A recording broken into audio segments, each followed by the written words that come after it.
Hello and welcome everybody to round 2 of the FIM MX2 Motocross World Championship with me, Paul Malin. We're live and exclusive trackside here for the latest edition of this World Championship Series. We are at the circuit of Sri Shah, about an hour and a half from Bangkok, and the weather, just like it was last year, extremely hot. We've got a perfect racetrack and conditions, well, they should favour the riders in some respects. It's fast, it's open, it's flowing, but that temperature outside is extremely hot, touching 40 degrees. And, well, it's going to be very, very physically demanding and mentally tough as well for all these riders. It says 32 on there. It feels a lot hotter outside. You ask any one of those riders. Right, before we go anywhere, let's take a quick look around this lap here in Sri Shah.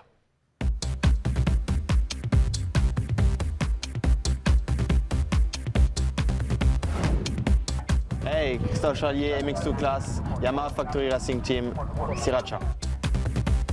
Hey, I'm Clement Messal riding for Rockstar Suzuki Factory Team. This is a lap to Sriracha.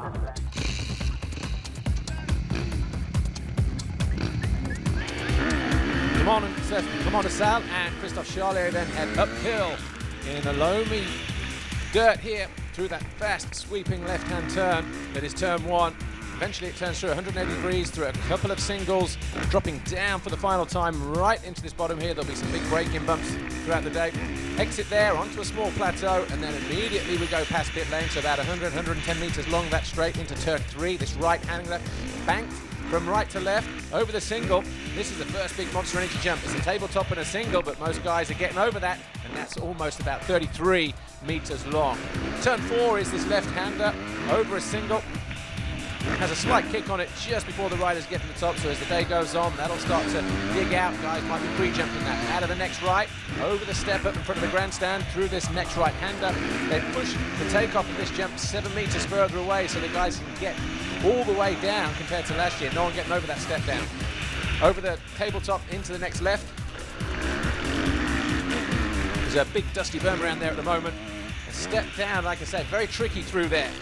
And then it's through this right-hander, through the waves, about 5 of those, and eventually we head up, over the big step up to the highest end of the circuit, over a tabletop, and then we drop right the way down. It's about 120 meters long to the bottom here, and it's one of the old school parts of the circuit. Big braking bumps will suit the last of the late breakers. Through this right-hander, you can see the stones starting to come through as well. It's going to be hard and slick and very loose through there as they head uphill, looking for traction. And then into this slow left-hander, not as off-cambered as it was before, but then we've got the Monster Energy triple-double dropping down the hill into the penultimate corner. This left-hander here. Multitude of lines through there. We come out over this next over the next jump. Through the right-hander that is a finish turn. There's the Monster Energy finish line jump, and after that we turn right 90 degrees, and there's a step up that takes us back to the start. Well, the riders have got a long day ahead. The temperature here is scorching hot. To be honest with you, right now we've got some cloud cover, so it's not too bad down here on the start line for the MX2 first race. We're going to have a word with Bike at Yamaha Cosworth, Max Anstey, if we can. Max, I think so many people felt for you last weekend in Qatar. You had the race lead in both races and lost it. What are your feelings now? Oh, well, you know, we've had a good weekend, and I've got 17 more rounds to go, so I've got a lot of chances, and you know, plans the same this week. Just going to go out and I'm just really enjoying racing, you know, racing up front, racing up the sharp end, and have a good battle. So plans the same. Go out, race my laps, and if I end up out front again, then great. If not, then I'm just going to enjoy the battle and keep going for it. So so that's it, really. I think you know what I'm going to ask you next. There was an article that came out earlier this week in MX Large. I think it ruffled a few feathers.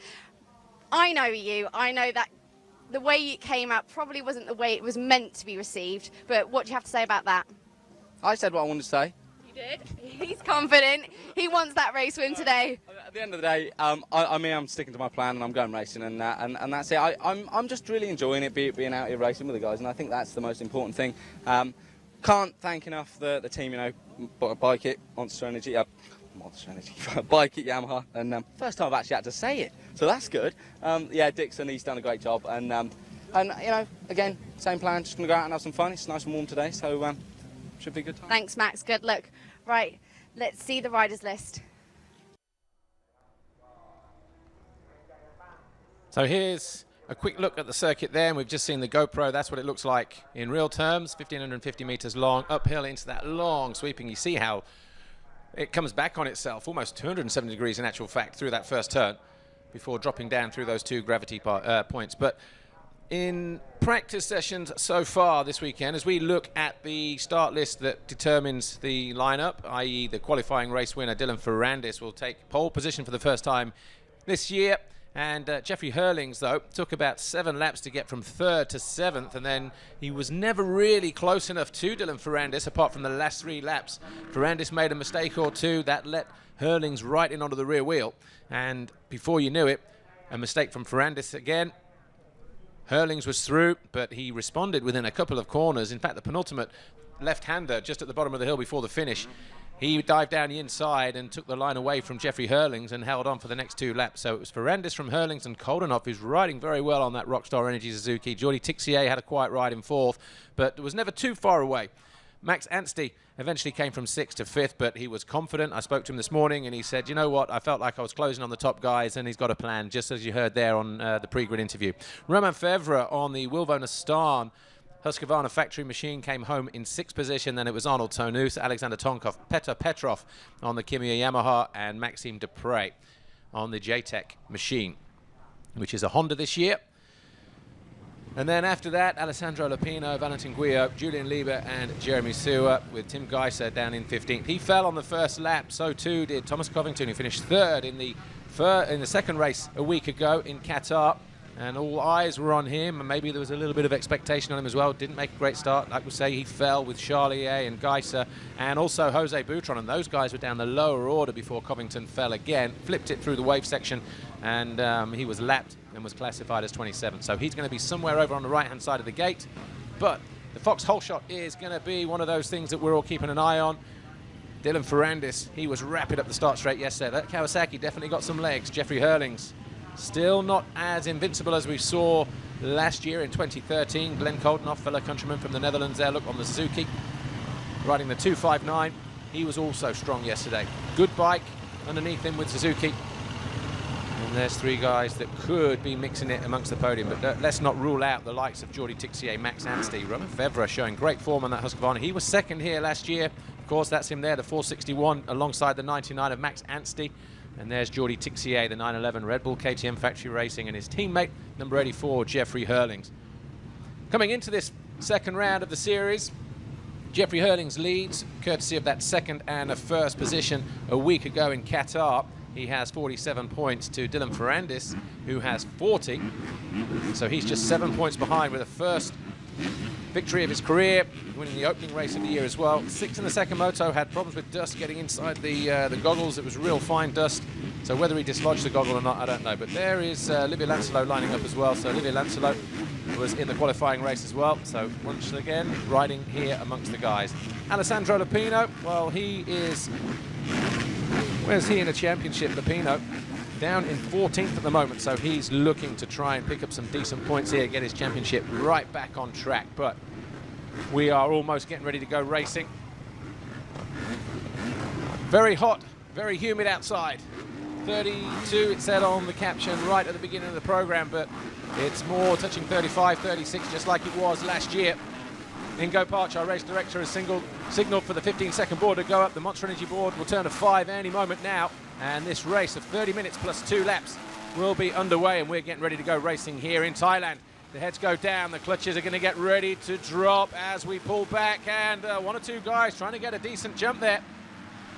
And almost wheel to wheel, but it's Tixier who climbs up the inside of, who was he trying to push wide there, but he's done a favour for his teammate, Jeffrey Hurlings. But Dylan Ferrandis, well, he was trying to oust out Jeffrey Hurlings as he went up the hill there, and obviously both of those guys maybe had to back off, but we'll have to look at the Fox hole shot in just a moment. It might have been Jeffrey Hurlings, but Hurlings is the one that's sitting pretty at the moment.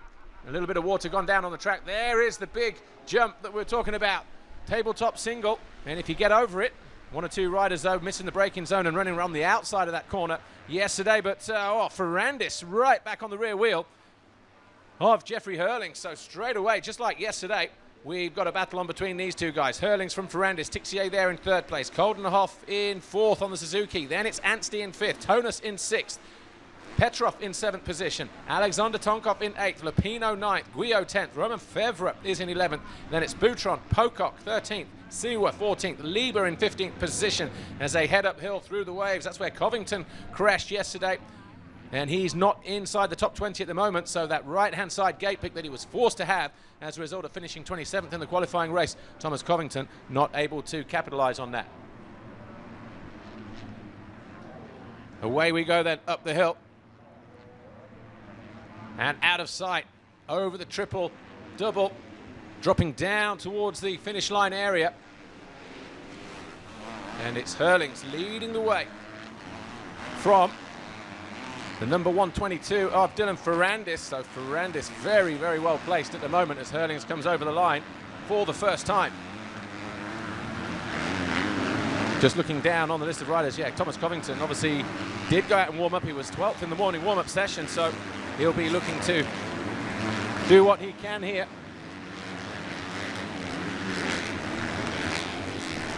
Just to try and get some more points on the board, but he's got a lot of time left on the clock, 27:20. Oh, Herlings almost off the bike there as the back end just started to break traction coming out of that turn 3. Ferrandis jumping the double and closing right in on the rear wheel of Jeffrey Hurl, nicely wheeling up over that little kicker and dropping the front end on the downside just to try and get maximum drive. Here's a look at the start then. We'll be looking for the Fox hole shot, of course. Away we go. From the other side, it was Ferrandis and Herlings who were almost touching wheels. Not going to be too decisive from there, is it? Well, anyway. So back with our leaders then.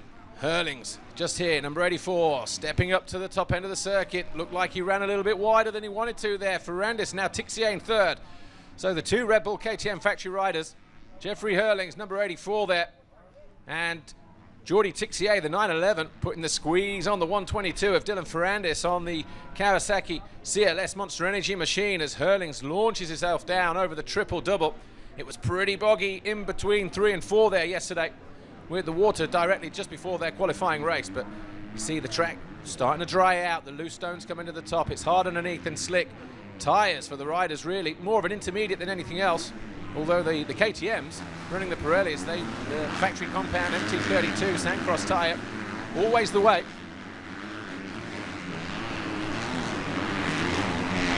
So Herlings, Ferrandis, Tixier, Koldenhoff, fastest man on track in 4th position on the Rockstar Energy Europe machine. 147.9. Jonas in 5th place, not that far back, only half a second or so. And then Anstey, well, he said he's got a plan. That is a big jump, and you see Ferrandis struggling to stop it. That's the danger. You over jump slightly, and you are running the risk of running a little bit too wide as Jordi Tixier closing up on the Frenchman.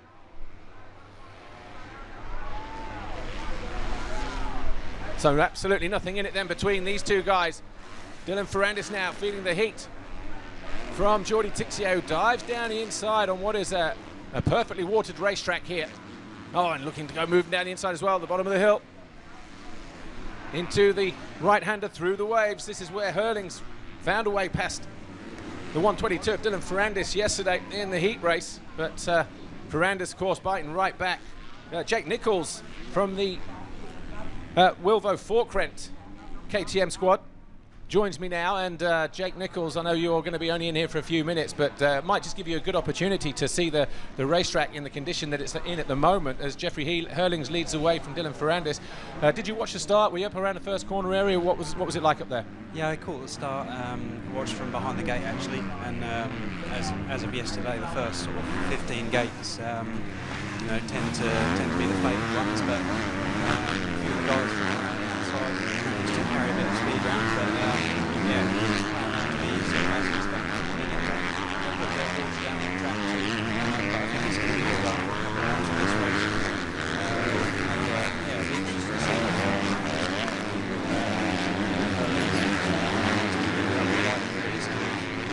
the last, well, last Grand Prix and this Grand Prix too.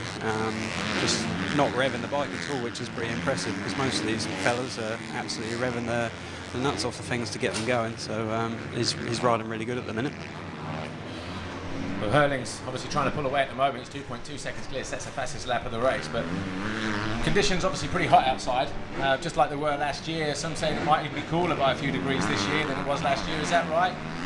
If it is, we're only talking a few degrees, aren't we? It doesn't feel that much different, probably. Exactly. Yeah. I mean, yesterday was definitely cooler than last year, but the sun's breaking through most of the time at the minute, and it's back to where it was last year. Really, it's humid as always here, but the sun's sort of burning on a bit. But yeah, it's drying the track out quite quick too, which is you got to keep an eye on because there's a lot of stones under the ground here too. Not too dissimilar to tracks that you would have grown up racing, down at Chippenham and probably even Hockham, in terms of the shallow nature of the sand and the stones and everything else. Are you surprised by that?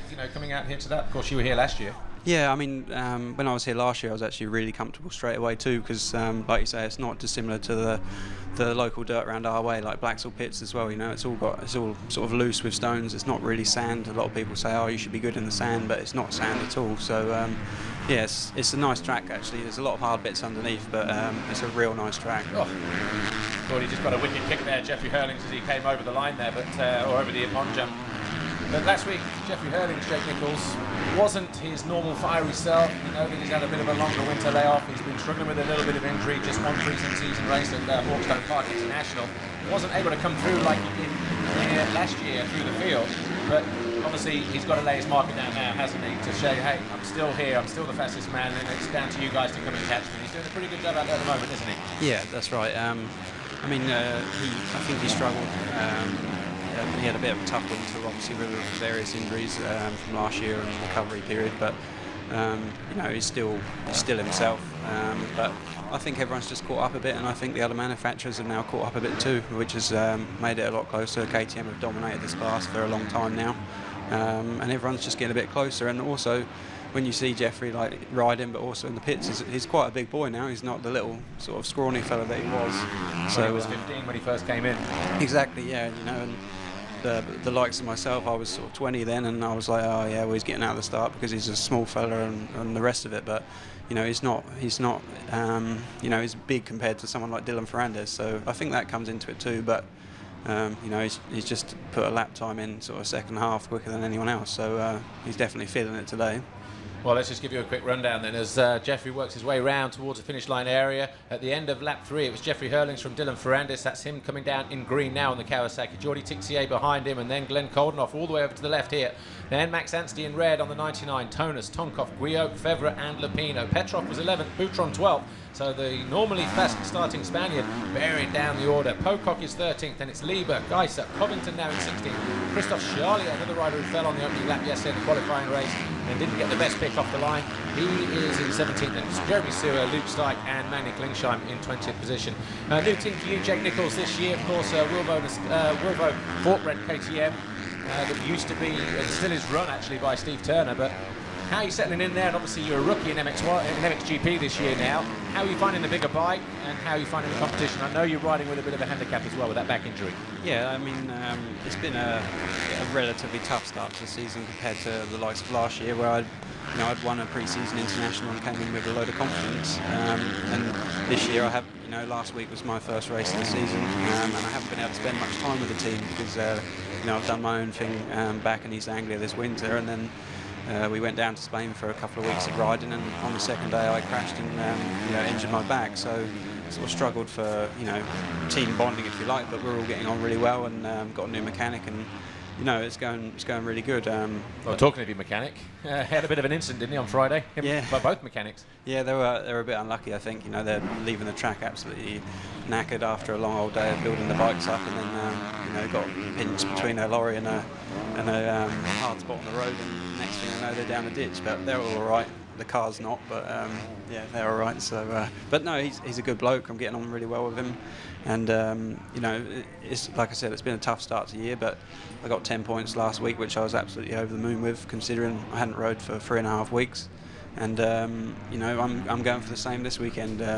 You know, I feel a little bit better. I've had a week in the sun, obviously trying to heal up a bit with no riding. Been able to do a little bit of fitness. So, you know, I'm feeling good. I prefer this track to Qatar too. So yeah, just try and get some points again. You know, it's a tough class for a start, but also not in the best shape. So it's going to be tough for the heat, but same for everybody. I'm going to let you go in a sec, but just looking at the circuit now, conditions look like they're coming back into prime time, don't they? I don't think they'll put too much water on the track before your race, and if that's the case, should be pretty spot on for you guys, shouldn't it? Yeah, definitely. I think the conditions have done a good bit of water in them. That's the advantage of being an MX1 now. You don't get absolutely splattered in the first few laps like an MX2, so I don't miss that. But no, it's looking good. You can see there's a few stones coming up, but yeah, and sharp bumps like that, which is not good for my back. All right, well, look, Jake Nichols from Wilvo Fortrake KTM, thanks for joining us here. All the best for this weekend and, of course, for the rest of the season. Thanks for having me. Cheers. Right, well, while Jake Nichols makes his way out of the building then and down towards the waiting zone, getting ready for the first of the MXGP races, we continue with the action here. Jeffrey Hurlings, of course, still leading the way. He's almost 6 seconds clear at the start of that lap. And Dylan Ferrandis, he's obviously weathered the challenge from the battle of Jordi Tixier as he comes down the hill. Last of the late breakers down there into that difficult right-hander. But Dylan Ferrandis was fast in qualifying yesterday. He's laid down a couple of markers already this year to Jeffrey Hurlings and the rest of the field with that win in Qatar and a qualifying race win yesterday. But he felt like he had a little bit of arm pump in the qualifying race, he said, in the first few laps, so just had to settle down and was actually quite comfortable as well. But like everybody else, talking about the heat and the conditions out on the racetrack, very, very hot, very humid. These guys need to conserve a little bit of energy for a little bit later on. But Hurlings, Ferrandis, Tixier, they're all over the line now. 6 laps complete. We've got 17.25 minutes plus 2 laps to go in a 30-minute plus 2-lap race. Remember, it's 25 points for a win, 22 for second, 20 for third, then it's 18, 16, 15, and then 14 single digits all the way down after that to 20th position, where you pick up a single World Championship point. And that's Luke Stike on the Kimiya Yamaha, who's in that 20th position, the Australian at the moment, who last week was riding with a bit of a virus, which he seems to think might have come from a flu jab or the yellow fever jab that he has had to take in preparation for going to Brazil in 3 weeks' time, which is obviously the next round of the World Championship. So obviously not riding at full strength, Luke Stike at the moment, the outdoor and Supercross champion from Australia 2013. But Hurlings, Ferrandis, 6 seconds apart. Jordi Tixier now, that's him here on screen at the bottom of the hill on the number 911 Red Bull Factory KTM. He's in third. There's Glenn Coldenoff on the Rockstar Energy Suzuki, the number 259, picking up pretty much from where he left off last year with some good solid rides, although he was just unlucky in the second race a week ago in Qatar. Didn't get the good jump that he wanted, and he finds himself in 7th place in the championship, so a 3rd and a 12th to his name at the moment. But as we've said, still a very, very long way to go in this series. Jordi Tixier, big old braking bumps down there. You don't see, it doesn't look that steep, and it's not in terms of places like Fox Hills or Hawkstone Park or any like that, but the braking bumps, you certainly feel it, and with the heat only adds to the friction and therefore can cause blisters.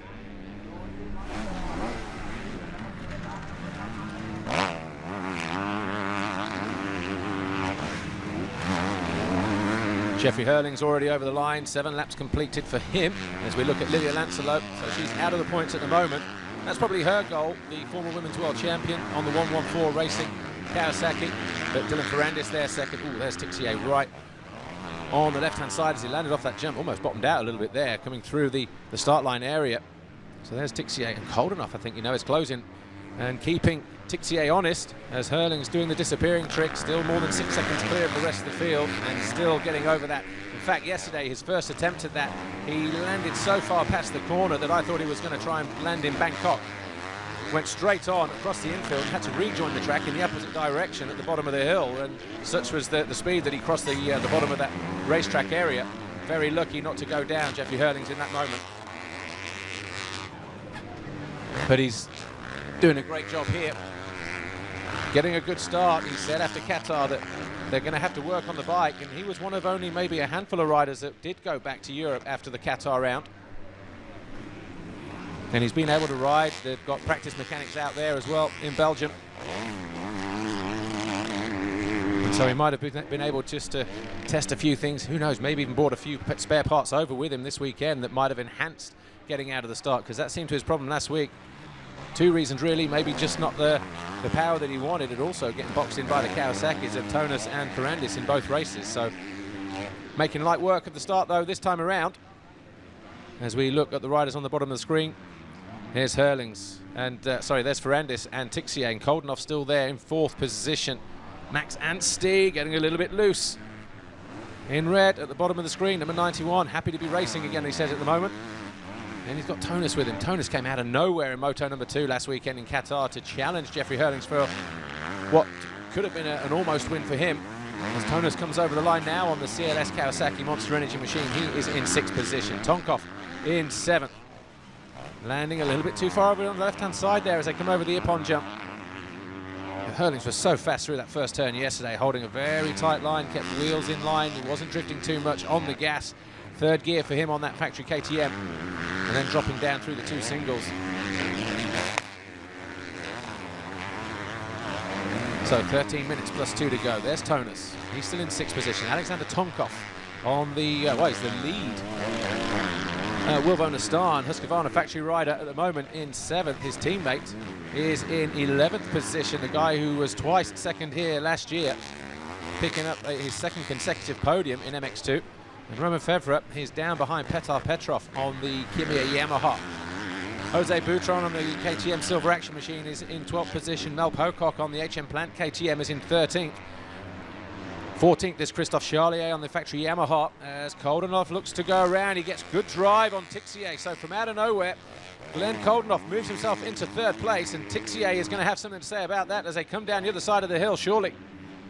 So didn't get the drive through the right-hander and through the waves, and it's very deep through there, and there's some holes and some rocks in there, and if you don't get that drive perfect, as Tixier just found out, then you are asking for trouble, and Koldenhoff has just slotted his way neatly into 3rd position. A lot of riders saying might be difficult to overtake on this particular racetrack until it starts to get bumpy. Well, we're getting a little bit that way now. Big gnarly braking bumps, particularly on the downside of the finish line area. As soon as they land here, there was some big braking bumps, so you say a bike length or so, and then you're into some big holes. In fact, one of the locals crashed there this morning in one of the local races. Just caught him out, threw him straight through the front door, but factory suspension on these guys shouldn't trouble them too much at this stage of the weekend, as the mechanics all looking on there. As Tonus mechanic getting ready to hold out the board as they fire down past pit lane area. Hurlings almost 8 seconds clear. Fastest lap of the race though for Arnold Tonus, and their personal best green on the timing screen. So 1:48.5, not the fastest lap of the race, that still belongs to Hurlings, but Tonus setting his personal best of this race. And he's found a way past Max Anstey. So it's Hurlings, Ferrandis, Koldenhoff, Tixier. Tonus now in 5th, Anstey in 6th, Tonkov 7th, Lupino is in 8th. And with 11 minutes to go, suddenly Arnold Tonus is letting everybody know what his intentions are, just taking a quick look back and saying to Max Anstey, right, are you going to come with me? Oh, that's Ferrandis and Koldenhoff, sorry.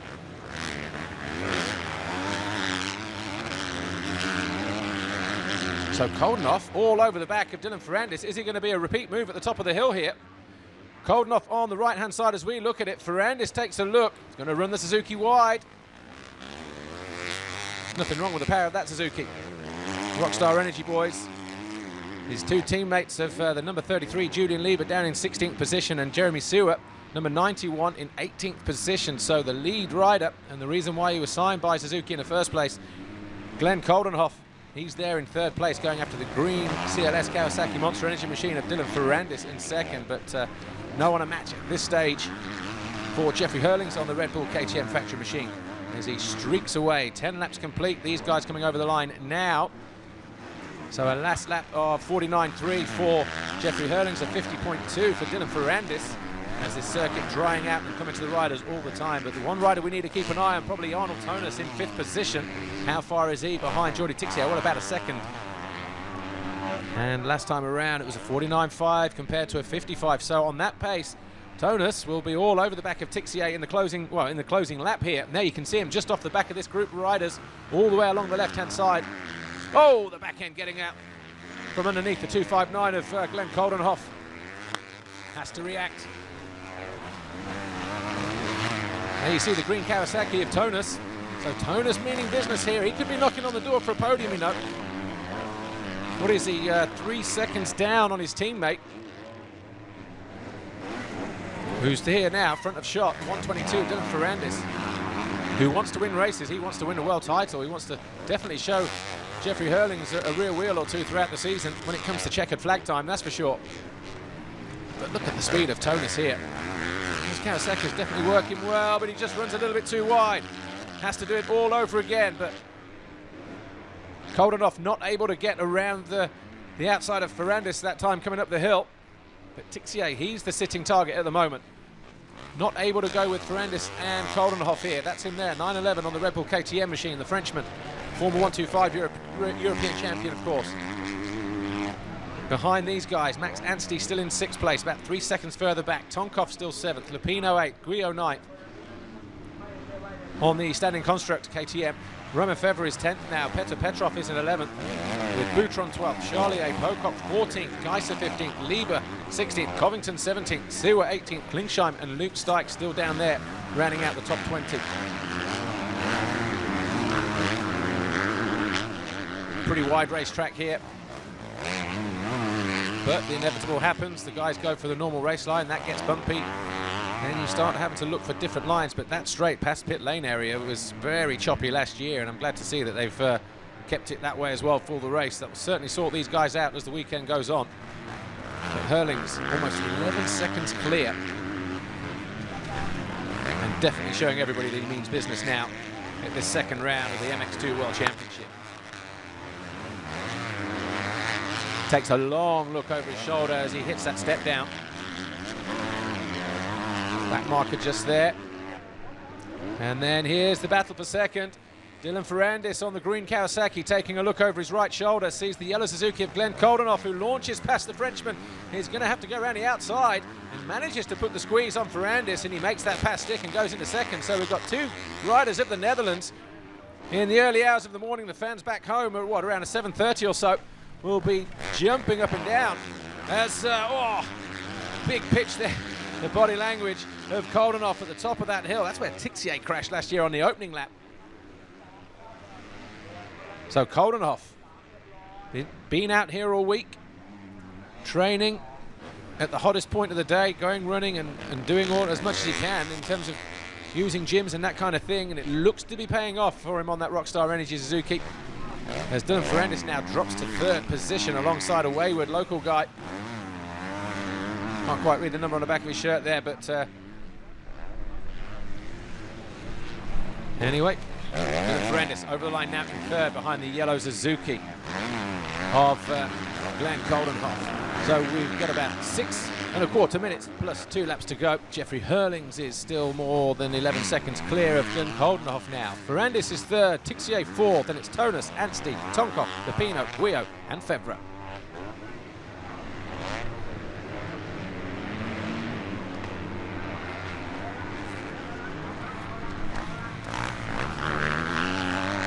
So as Jeffrey Hurlings then checks out at the front of the field, the battle behind him for 2nd position. Whoa, big overjump there from the 911 of Jordi Tixier, who's looking to see where the attack's going to come from. Well, if he sees another flash of green, he'll know instantly that's the 200 of Arnold Tonus. Quick pull of the tear-offs there. Ooh, were there any left, actually, from Koldenhoff? Didn't look like that was to be the case. And Tonus up the inside of 911 Tixier, who also makes a mistake. That hampers him as well just a little bit. So the two Kawasaki's absolutely wheel astern now.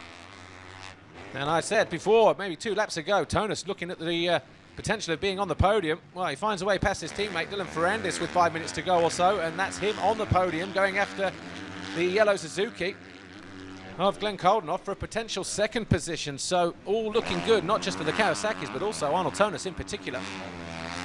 On that number 200 CLS Kawasaki Monster Energy machine, less than 5 minutes plus 2 to go.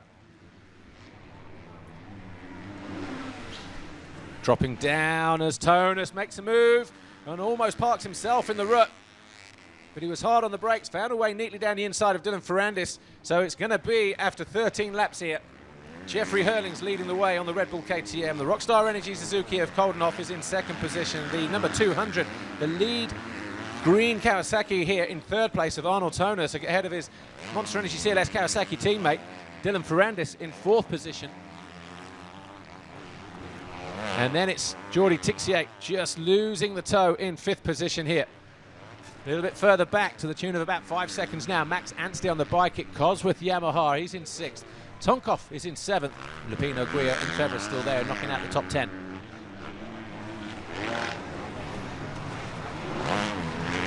Arnold Tonus in third position with a neat move on Dylan Ferrandis then. Just in the penultimate left-hander before the finish line area. And you can already see he's putting that distance between him and his teammate, the young Frenchman, Dylan Ferrandis, as he tries to go after Glenn Koldenhoff on that yellow Suzuki, the number 259. There's your classification at the moment. That's as it stands after 13 laps. We're on lap 14 now in the first of the 30-minute plus 2-lap races here, round 2 of the FIM Motocross World Championship in the MX2 category. That's Si Richard in Thailand, about an hour and a half from Bangkok, the capital. And temperatures touching 35 degrees here this afternoon. Local time, it's 25 to 2 here. Pretty much the hottest point of the day. And the riders on Friday, when they saw the schedule, which is the schedule that they will follow for the year as it happens, warm-up was at 9:15 this morning for the MX2 guys, and their race going at 1:10. As once again, the number 200 of Arnold Tonus closing in on the rider ahead of him. This time it's a 2:59, so surely it's just a matter of time now for Tonus to find a way past the Suzuki of Glenn Koldenhoff, as Hurling's already through the first corner and 13 seconds clear. He's on his 15th lap. Mechanic pleased with the way that he's riding here, Jeffrey Hurlings. We need to go back to that battle though for second position, because Koldenhoff and Tonus, absolutely nothing in them as they came over the line at the end of lap 14. Jackie Martin's there under the umbrella look on the infield. Hurlings just trying to pre-jump his way over that jump. Coming out of turn 4.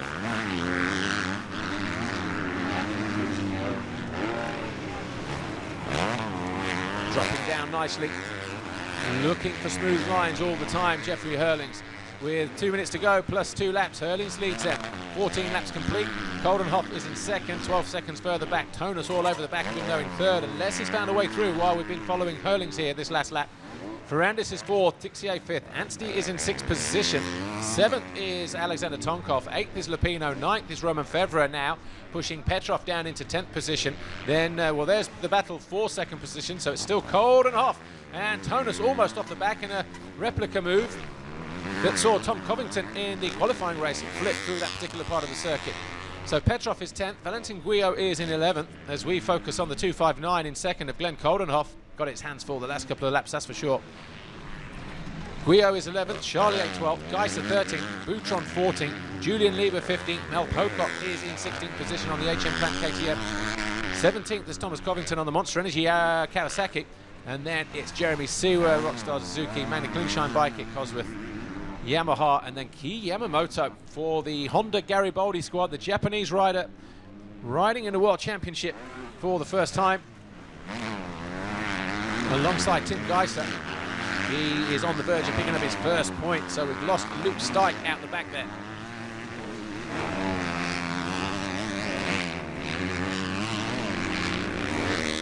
So Koldenhoff just here, Rockstar Energy Suzuki, MX2.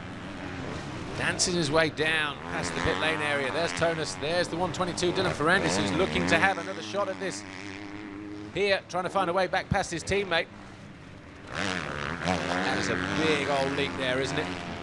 MX2 guys couldn't get over it last year. It was so choppy and soft after the rain that we had on the Saturday that had they not jumped it on Saturday, there was no reason for them to do it on the Sunday, just as too high a risk factor. But from pretty much the second or third lap, Valentin Guillot was the first MX2 guy over it, and then Charlier. Boards going out. Boutron, he is a long way back in 14th, a minute down on Jeffrey Hurlings. Lap times here about 1:46 for our race, or 1:51 last time around. 1:46, the best lap of the race for Hurlings on lap 3. There's Tonus. Here is the 122, Dylan Ferrandis. Line choice as the day goes on. You see how much water's gone down on the middle of the hill there. You see it's just a little bit sloppy and amongst them braking bumps. So you catch one of them at the wrong angle, could send you down to the dirt, and a little bit boggy as well. Some of those holes there just towards the top look a little bit grabby. Soft and sloppy still.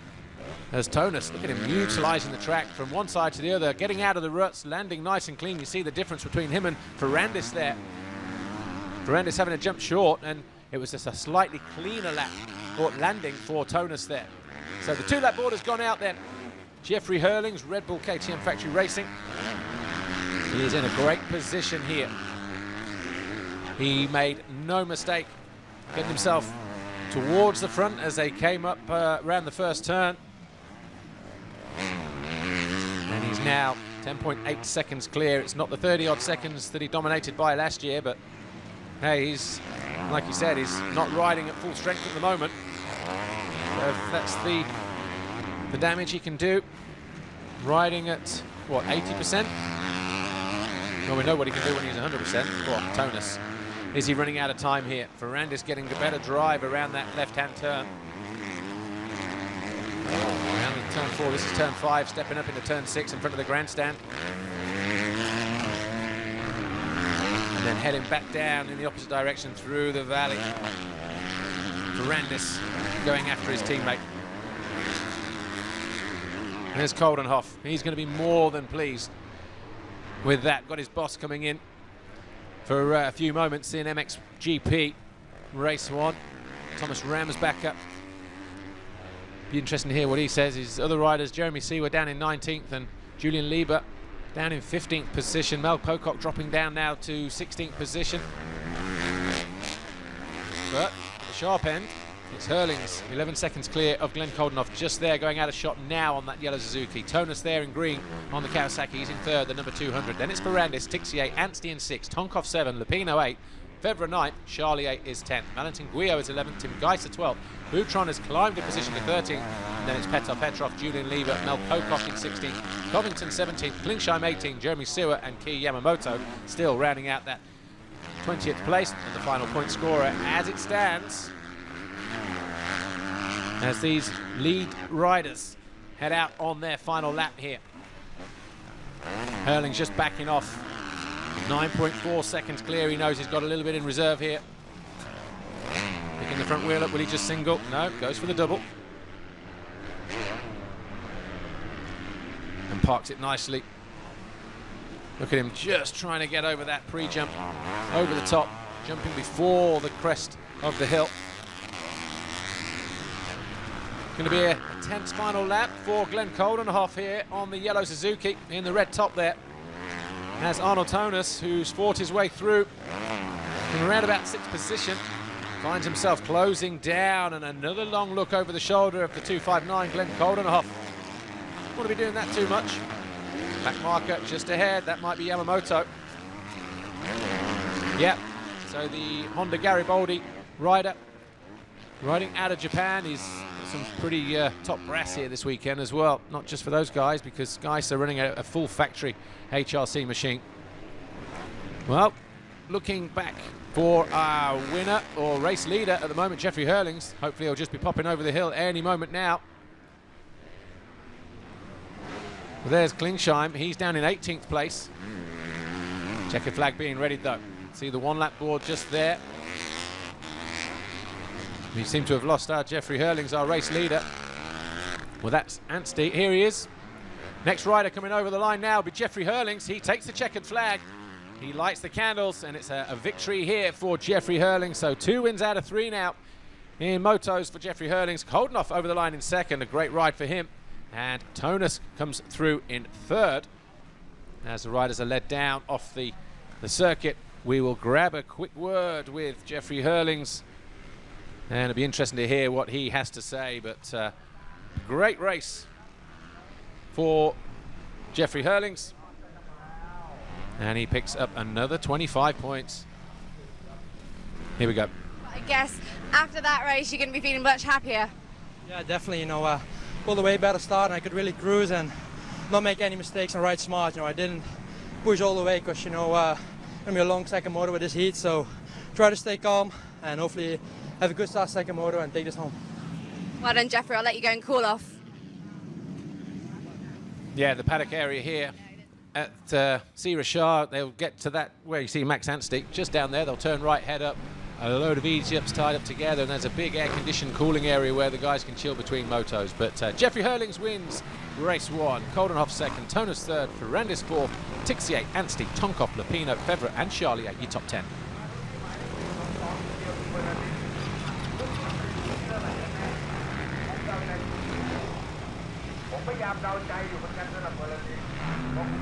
So MX2 race 1 out of the way then. Still got riders coming in over the line, and we'll give you a quick rundown in just a moment when we get those riders verified. But there's the 461 Roman Fevre. We know that he came home in 9th place, so it's a tough ride for him on the Wilvona Stan factory Husqvarna. A better ride for his teammate who came home in 7th. So still both the Huskies in the top 10. But Roman Fevre wants to win more races, he said, on our studio show yesterday. You can see that on the MXGP YouTube channel and various websites all over the internet as well. But Jeffrey Hurlings, he'll be confirmed as our race winner from moto number 1. 5.4 seconds clear of Glenn Coldenhoff. Then it was Tonus, Dylan Ferrandis, Jordi Tixier, Max Anstey 28.5 seconds back of Jeffrey Hurlings. So the showdown between Hurlings and Anstey didn't quite materialise in race 1. Tonkoff was 7th, Lapino 8th, Fevre 9th, and Christophe Charlier 10th. Valentin Guillot was in 11th position, and then it was Geisser, Boutron, Lieber, Pocock, Thomas Covington, Magni Klingsheim, good points for him, Petr Petrov, Jeremy Sewer, and Kiya Yamamoto. And then it was Robert Juss, Anton Lundgren, Christophe Valente, and the rest.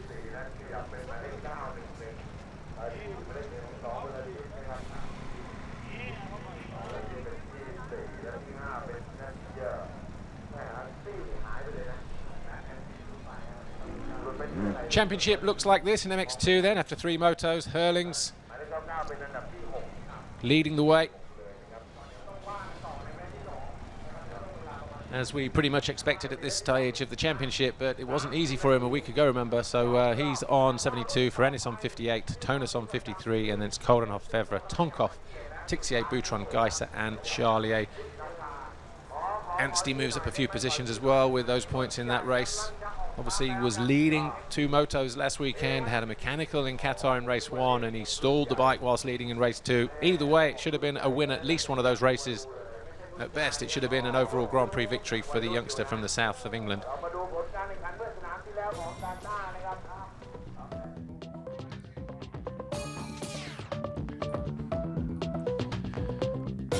So before we go any further then, let's just take a quick look back at some of the best moments from the first race, MX2 here in C. Richard.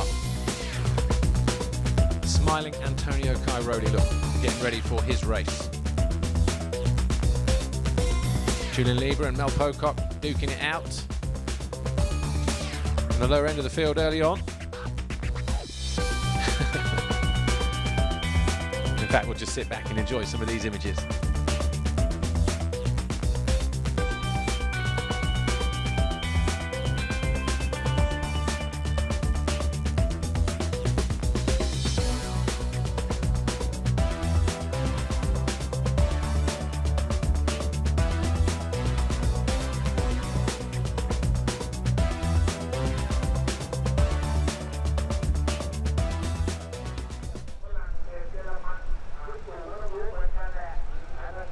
Well, you can see the MXGP boys down there getting ready for their first race of the afternoon. That will go in about 20 minutes time,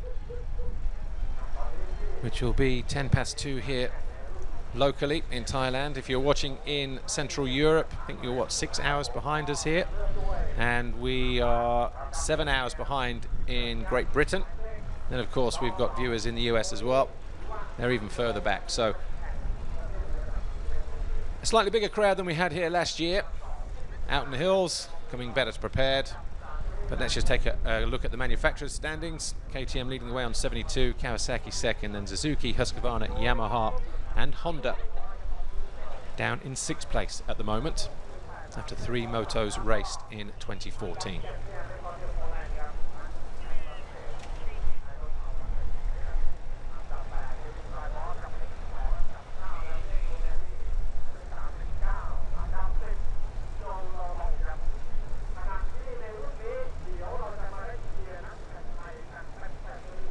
Well, this Si Rachar circuit was about an hour and a half away from Bangkok, the capital. We first came here last year, of course, pretty much a year ago to the day. 1,550 meters long, this Pintong 3 circuit, on the back of an industrial estate, actually, where you drop down through the industrial estate and then down through the hills out the back. And Si Rachar, basically an area that is more known for its shipping industry, so quite built up around this area. And the climate, as already said, pretty high this time of year, around the 35-degree mark, so pretty tough, pretty hot. And the riders, obviously MX2 just being out and done their first race. Shortly it'll be MXGP, and it was Hurlings and Cairoli who won their classes here last year. And obviously Jeffrey Hurlings on course for a repeat win, but their challengers, as we've just seen, Dylan Ferrandis, Glenn Koldenoff, Arnold Tonus, maybe even Max Anstie, looking to maybe push them all the way to the checkered flag in moto number 2 and cause a bit of an upset. But in terms of MXGP, we're going to have to wait a little bit longer because not seeing them out on track just yet. Tony Cairoli wasn't convincing a week ago, but he's riding with a damaged ankle in Qatar.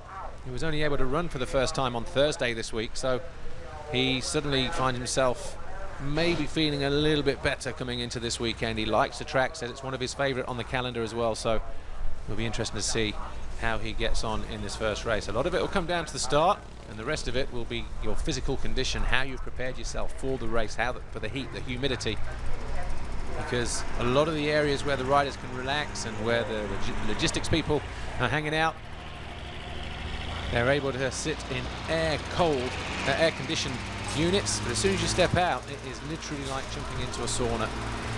And then you stick a helmet on and all your protective clothing, race tops and everything else, suddenly you're already sweating before you even go racing. So these guys really feeling it this weekend, that's for sure.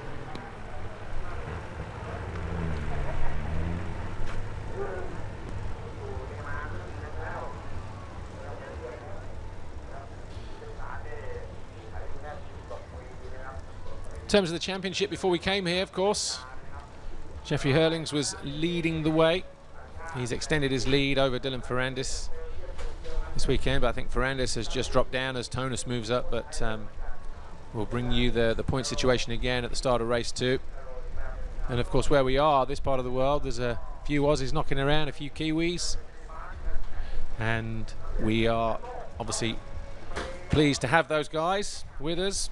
A few Japanese as well. Of course, a whole load of Thai people, as it is the home Grand Prix.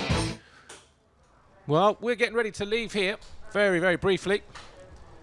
MX2 race 1, a win for Jeffrey Hurlings. Koldenoff was 2nd. Tonus was 3rd. Dylan Ferrandis 4th. Jordi Tixier dropped down to 5th ahead of Max Anstie. Good ride for Alexander Tonkov in 7th. Alessandro Lupino was 8th. Romain Fevre will be looking for better in moto number 2. He was 9th, and in 10th was Christophe Charlier for Yamaha Factory Racing. We'll be back on the top of the hour with MXGP Race 1. Don't go away.